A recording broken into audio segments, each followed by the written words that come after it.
to you, please do not swear. It's Davina McCall. He wouldn't dare. It's Jason Manford.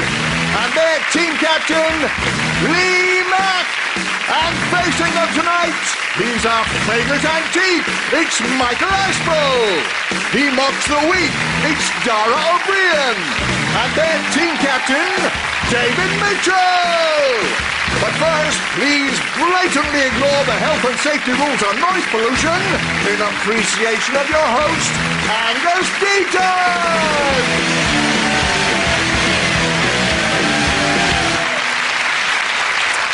Good evening and welcome to Would I Lie to You, the show about liars and lying. One clue as to whether someone is lying to you is if they're unable to make full eye contact, which is why you should only trust pirates 50% of the time. Camouflage can be seen as one form of lying, except of course that it can't.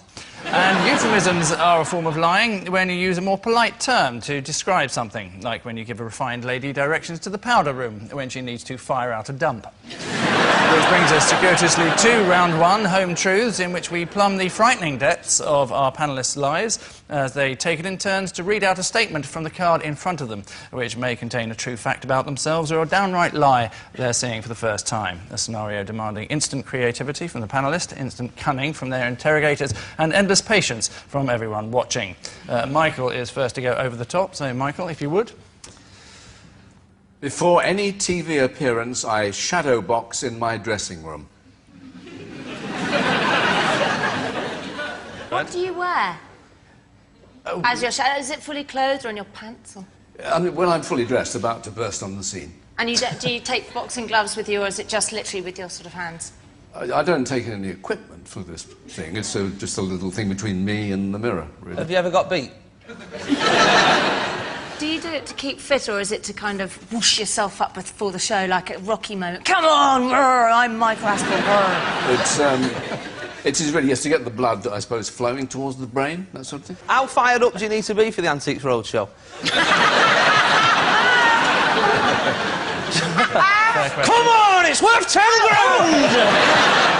How long do you shadow box for? Probably sort of 20 seconds. So not long, it's just a quick, like... The old 1, 2 and a few uppercuts. Would you mind giving us a quick demonstration? What, standing, or can I do it Standing. However you do it in the mirror for 20 seconds. Well, I suppose it's a bit of...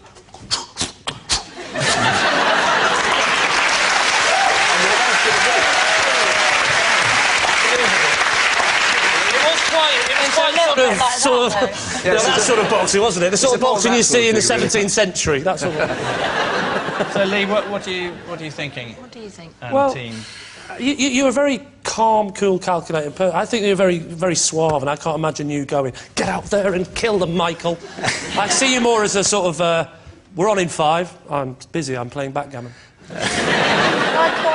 Like you were trying to... I thought, yes, I can imagine, because he's so cool and calm, that he might need to him himself up. But I think it's a lie. OK. It's a lie, yeah. I'm saying it is a lie. Michael, truth or untruth? It is... true. It's God's own truth.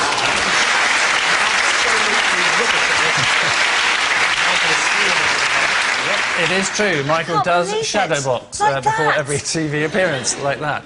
While he boxes, a ghetto blaster at his feet blares out the same hard-pumping track over and over again, Schubert's String Quartet number 15 in G. Of course, in a dressing room, it's shadow boxing. In the street, it's mental illness. Davina, your home truth, if you would, please. At my wedding, I walked down the aisle to the Big Brother theme tune.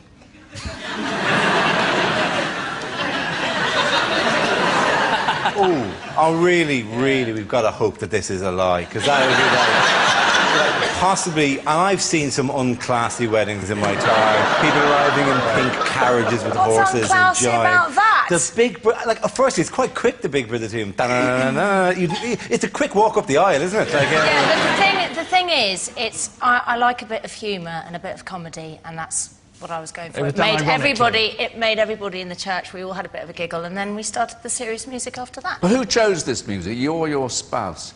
Oh, well, me. I mean, I had to talk my husband round.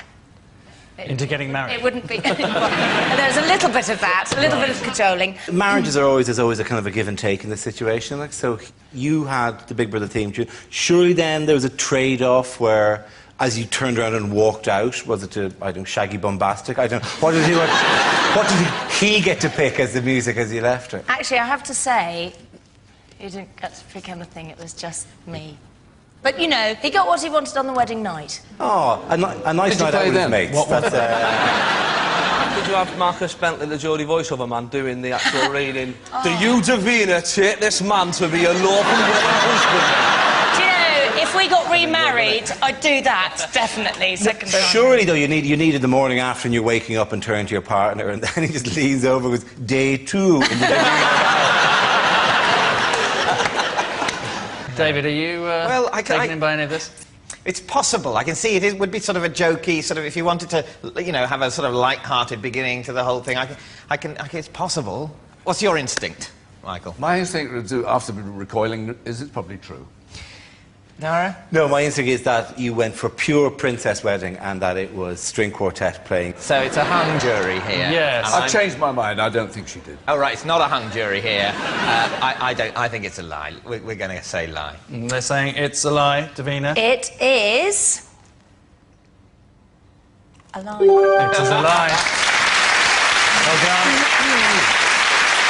Yes, it's a lie. Davina did not have the Big Brother theme tune playing at her wedding ceremony. After the wedding, in a small function room next door, Dermot O'Leary hosted a low-budget follow-up ceremony called Davina's Wedding's Little Wedding. Dara's turn to amaze us. I co-own a racehorse with Sir Alex Ferguson. What's the racehorse called? The racehorse called Danger Here. One word put together. Who owns it?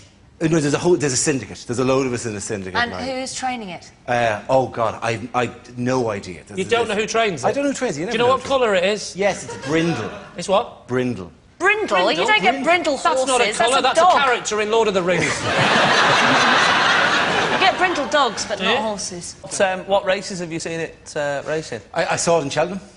What did it race in at Cheltenham? What was the race? Oh, God, it was some sponsor thing. It was like a Hennessy thing. How long ago was that? That was last March. Was it the Cheltenham Gold Cup meeting? No, it was before that. That's slightly later in Cheltenham. What date? What part of March was it? I'm just saying, but it wasn't the Cheltenham Festival. That's when the Cheltenham Festival's on. In March? But yeah, it's just the week before Paddy's Day in March. Forget the Paddy's Day. This has got nothing to do with it. You asked what is when? the date of the meeting you went to? It was the 34th of March this year. Right, OK. So you need to know the date in case it was like a horse bank holiday. How long... No, 3rd of March. No, horses won't work that day. It's part of their culture. They're all worshipping their horse god. Special hay cakes. Have you got a horse? I've got no horse, no, but Would you like a horse? Why, is that what this is about? No, it's not about the fact that I want a horse, it's about the fact that... You want a horse. You're quite a horse guy, and you want a horse, and you're ashamed of saying it because it makes you sound like a 12-year-old girl. So you've got an interest in horse racing a bit, obviously. Sort of an interest. Originally in Ireland, it was part of a greyhound syndicate, which is That's a bit, was it? But it was too big to race with the greyhounds. Yeah, Seems reasonable. I've got a donkey in the sanctuary somewhere. Does it work like that, where they send you little pictures at Christmas? You're doing good, whereas Dara has an enslaved creature. The horse doesn't send me a letter every Christmas and go, thank you very much for the sugar cubes. Yes, please could I run less? Where's your... My feet hurt the whole time. A cruel dwarf hits me. OK, Lee, you're going to have to come to a conclusion. What do you think? I think he might be telling the truth. I think he's telling the truth. OK, I think they're both wrong. You're lying. I'm going against my team and saying that you're lying. Really? If I'm wrong, It makes a mockery of the whole team thing, doesn't it? See, he's lying. He's trying to get us to change your mind. Perfect. He's lying. Definitely. He's lying. If he was telling the truth, he wouldn't go, have another go, Lee, would he? Think again, Lee. Have another go. He's saying it's a It's a lie. black and white lie. It's a brindle lie. It's a lie. The truth of the matter, please. You're lying. It is a lie. It is a lie. It's a lie. Dara does not own or co-own a racehorse with anyone. In fact, Dara has far better ways of avoiding tax and laundering his money. Despite having nothing to do with any of Sir Alex's horses, Dara does pay towards the upkeep and stable cost of Wayne Rooney and owns Rio Ferdinand's stud rights. So at the end of that round, it's Lee's team who are looking decidedly out of their depth, trailing as they are 3-1.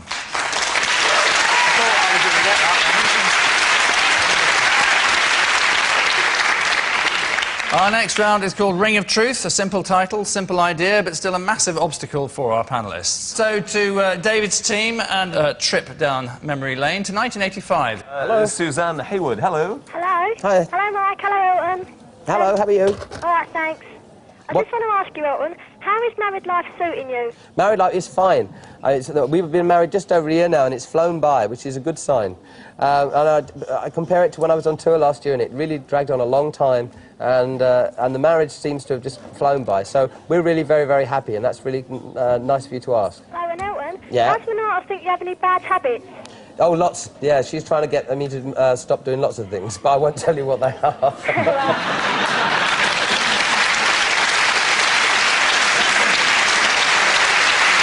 I do like the fact that, you know, in 1985, we all thought he was straight. Everyone in the nation thought he was straight, but there was one kid that knew the truth and just sarcastically rung up Superstrong and yeah, how's this marriage going, Elton? And, have you got any habits that she doesn't like, your wife? Yes, that was Elton John appearing on Saturday Superstore in the days when he was so far inside the closet that he was paying regular visits to Narnia. Elton continued to be happily married right up until he realised that his wife didn't have a penis. So, here is a related fact for David's team. David Furnish has an Elton tracker sat-nav, so he can see exactly where Elton John is at any time. So that would actually involve there being Elton being tagged in some way? Yes, it was developed by David Furnish's brother.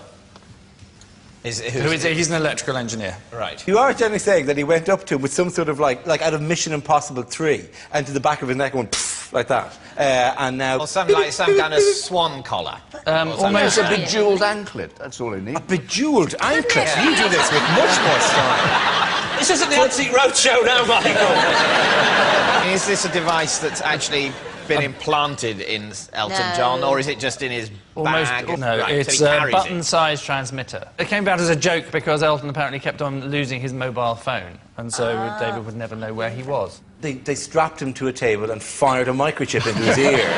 Still not a solution to the phone-losing problem, though, is it? I know where I am, but where's my fucking phone?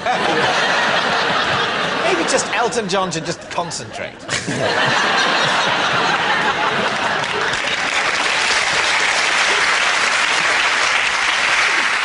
You know, you put Elton tracker in inverted commas. Does that mean if I need to buy one myself, I have to ask for an Elton tracker? Is that that's the actual If you're name? wanting to track Elton John, yes. That would be weird. Can we all do it? Can we all just go and see where Elton is at any given time? Presumably we could all hack into the signal that the button-sized transmitter is sending out, and we'd all know where he is all the time. Last thing at night, I'd like to be able to turn to it and just to glow, just to see, there's Elton there. Safe at home. I think you open a can of worms if you hack into the system as well and have it on while you're in bed, because, like a horror film, one night you would wake up and the chip would be in your house. You say Rocket Man 5 times in the mirror, he turns up. So, David, are you thinking this is plausible? I do think it's quite plausible, but also, obviously, it might not be. I think it's doable. I don't think that's plausible that he would constantly track Elton John wherever he is. We have to work out whether it's with Elton's agreement, of course. I'd like to think that Elton knows about it, given that we all now know about it. Clearly. I'd hate him to find out watching this show. So you need to come to a decision. Michael. Yes, it has this kind of whiff of verisimilitude. I think you're saying it's true. Yeah. I don't believe it. I don't believe it. Oh, it's a casting vote. I'm going to say, plausible though it is, I'm going to say I think it's a lie. Saying it's a lie, and I can tell you that it is, in fact, a lie. Absolutely right. Well done. Yes, David Furnish does not have an Elton tracker sat-nav. Elton and David's relationship is founded upon trust, a trust that Elton set up in the mid-90s so David would never have to work again. So at the end of that round, it's Lee's team who appear to be losing the will to win, behind as they are 4-2.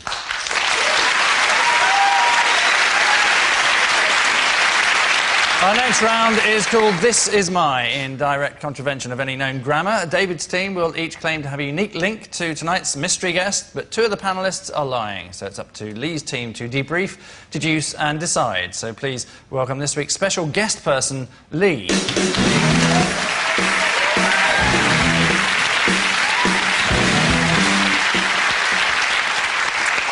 So, David, what is Lee to you? This is Lee, and for the past 6 months, he's been teaching me how to improve my memory. Michael, perhaps you'd like to explain how you know Lee? This is Lee, who is my driver, and he has also appeared on episodes of Minder. And finally, Dara, your relationship with Lee. This is Lee. He's actually my gardener, and he was introduced to me by Andrew Lloyd Webber. So there you are. A mental coach, according to David, a driver come actor, if we believe Michael, or a Lloyd Webber recommended gardener, according to Dara. Lee's team, where would you like to begin? Dara, where do you live? Where do I live? I live in West London. And so how was he introduced to you by Andrew Lloyd Webber? Well, it wasn't like that we were all at a party and Webber goes, "Have you met my gardener, Lee?" Yeah. I did Parkinson, and Andrew Lloyd Webber was on it with Tim Rice once, and you're making polite chit-chat in the green room afterwards, and I told him where I lived. I said, "Oh, yeah, I used to live around there. How are you finding it?" And we had a very dull conversation about how it's kind of grown up, the house, because it's got a garden. I'm just finding it hard to believe that it's a quite exciting time, isn't it? You're on Parkinson, that's quite exciting. You're meeting Andrew Lloyd Webber, he's famous, that's quite exciting. At what point do you go, I loved Phantom of the Opera. Do you know any good gardeners? You know, it's just... I'm finding that hard to believe, you know. How long's Lee been your driver? Oh, blimey. 18 years. And what 18 years? What car does he drive? Mercedes. And which seat do you sit on? I have a funny thing. I like to sit at the back of the car on the left-hand side so I can do a bit of homework. Which you could never do on the right, obviously. Well, then you've got the driver right in front of you. And you might need to ask him a question about your homework. And if he goes like that, it's Brazil. That's fine. But you'd ask his head to swivel all the way around, and he then wouldn't be concentrating on the road. So he could be telling the truth. Yes. What did he play in Minder? Oh, as you can imagine, some kind of heavy. So you've been in the car with him for 18 years? He's the same driver the whole time? You're not... Right. So what's his surname? Tippett.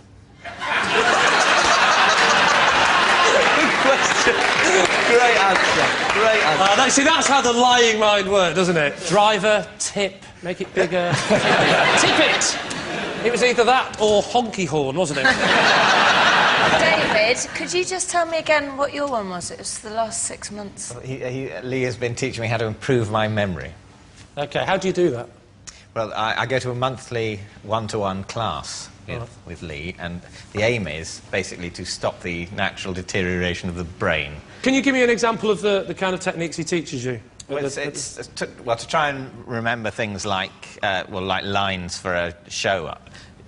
Essentially, you go on a mental journey, and you sort of remember it on the basis of a place that you know very well, and so you associate different parts of, you know, say a speech you're trying to learn with with objects that are in your kitchen. If I said to you 7 items, you could picture them in a story, couldn't you? So we've got a dog. Possibly. Well, maybe not. Maybe, you know what, David, if you get to 6, I'll believe you. OK. Dog, duck, house, car, circle, square, triangle. Can you repeat them back to me, please? Dog, duck, house, car, circle, square, triangle.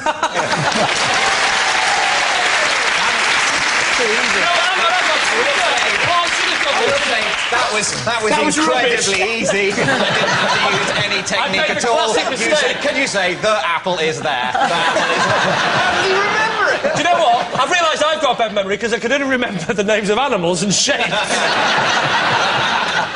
Can we have a look at Lee's hands? Yes, you can take a look at... Yeah? They look like nice hands. He's not a gardener. OK, well, we need an answer. So Lee's team is this person. Michael. David's brain enhancer, Michael's acting chauffeur, or Dara's green-fingered friend. Yeah, I can see him. That's the thing about him, isn't it? He looks both like a driver and someone that used to be in Minder. I think we'll go for... Well, should we go for Michael's driver? Perhaps our guest Lee can tell us who you really are. I'm Michael's driver, and I have appeared in episodes of Minder. Congratulations.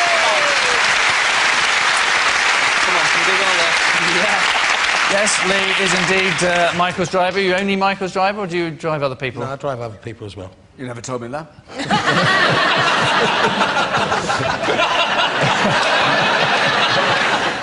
Could be the end of a beautiful friendship. Congratulations, thank you so much, Lee. Well done.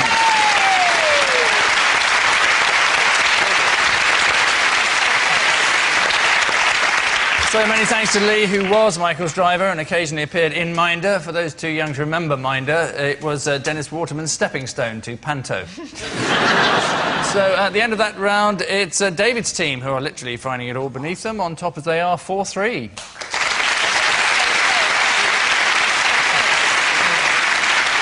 And so, with a tangible sense of relief, we come to the final round, Quick-Fire Lies, where the panellists reveal more dubious facts about themselves, but this time against the clock. On occasion, instead of reading a statement out, they will reveal a possession, which they will claim is in some way linked to their unsavoury lives. Lee's team are trailing, so now would be the perfect time to start bucking their ideas up, beginning with David. My first word was Hoover. Well, would you pronounce it exactly Hoover, or did you go Hoover? I don't remember. But would your mother... My sense of it at the time was that I was saying it absolutely bang on. My parents were encouraging, I imagine, rather than going, you've mispronounced that and it's a brand. Well, my children's first word was ashtray. Very clearly, he just said ashtray. Did he click his fingers at the same time? So roughly how old were you? Hoover. I don't know. Must have been about... When do people start talking? Well, how do you know the story?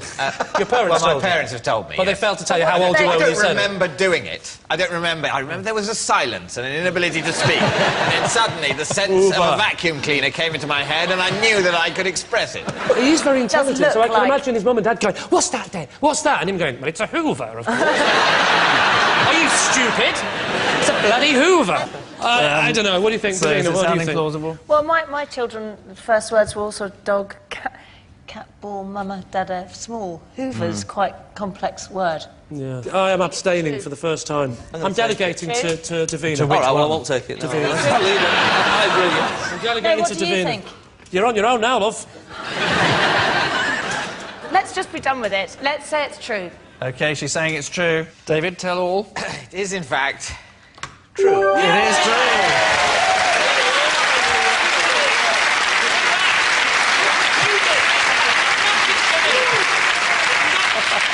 Sensational, yes, wow. It is true. David's first word was Hoover. He was watching Vanessa Feltz eating at the time. Next. Davina. Possession.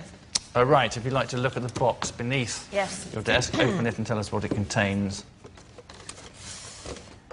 Right. These are the wig and glasses I wear if I want to pop to the shops unnoticed. Right. See it. Yeah. Would you mind pop it on there. slipping into it? Obviously, I'd do it properly, but it's a bit hard to get all my hair in. Do it properly. Yes.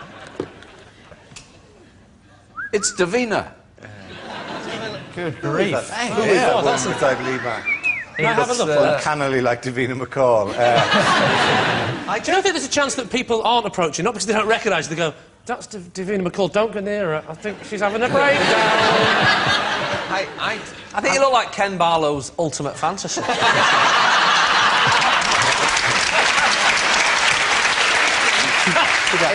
It's not low-key.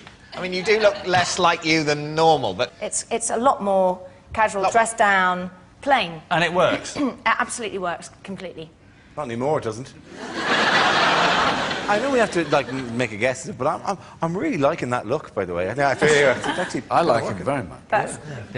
Yeah. Michael. I would... Oh, yeah. For me, my opinion is worth nothing to you.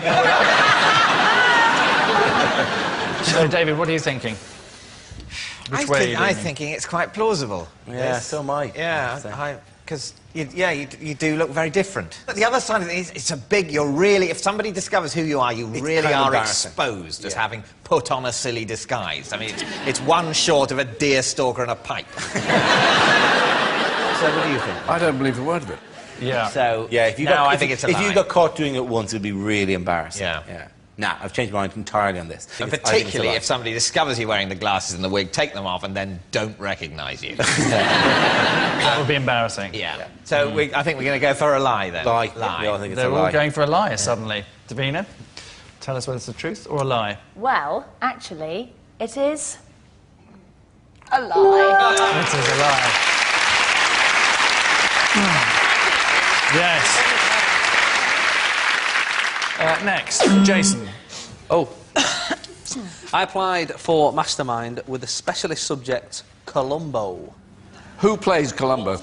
Peter Falk. Who made Columbo? I was put... Sorry? Who made it? Universal. Okay. Could be. That is a company that makes things. What are the years in which William Shatner has appeared in Columbo? Because he's appeared more than once. And what years are those episodes? He's been in 3 episodes. Yeah. 74, 71, probably guess a 78 maybe. You're definitely wrong there, because he's been in one in the sort of that looks more modern, which I think would be in the early 90s, and the kind of newer ones that are less good. In the first one that William Shatner appears in, what is the device by which he... What is the device? Jason, if you're not telling the truth, let me warn you, you're messing with the wrong man. The device he uses, the apparently in that context futuristic device he uses, by which he makes it seem that that it's a different time from the time it really is. What does he use? What machine? No, I don't know. Right, this is rubbish then. You're not an expert on Columbo. I've only watched Columbo a bit. I'm not that an one's episode. been on load. And it's I'm not an episode on that episode.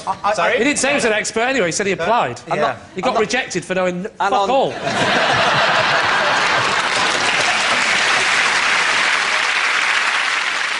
David, what are you thinking? OK, we'll go for a lie. OK, they're saying it's a lie. Jason? What's the truth of it? Wait. It says Columbia.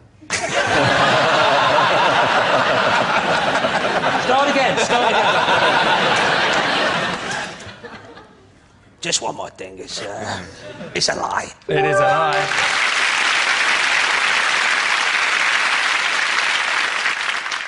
It is a lie, yes. Jason did not apply to Mastermind with the specialist subject of Columbo. He was just about to apply, but then Columbo started. In episodes of Columbo, you'll remember the viewer knows all along who the murderer is, rather like with Princess Diana. Which incessant buzzing means that at the end of tonight's contest, it's David's team who are tonight's prize fighters, having comprehensively outpunched Lee's team 7 points to 5. How did that happen?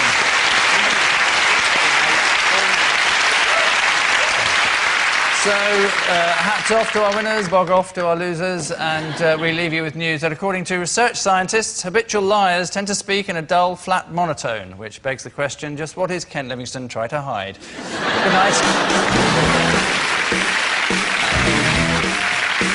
Catch up with all your favourite comedy shows, including last night's Mock the Week on BBC iPlayer at bbc.co.uk/iPlayer. More comedy on the way here on BBC One from Armstrong and Miller. Next.